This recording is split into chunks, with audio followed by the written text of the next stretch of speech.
ये देखिए गाइस, ये कुरकुरे है, इधर दिखा, इसमें कॉफ़ी है और ये चटनी है। अब हाँ सॉरी, इसको हम इसमें डाल के कॉफ़ी में डाल के खाते हैं।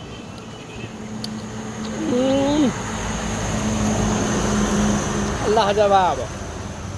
आना विश्वास है ना, आप लोग भी टेस्ट एगो कर लो कैसा लगता है। क्या करें, आज नहीं किस्मत में लगता है लिखा आप लोगों को खाने के लिए।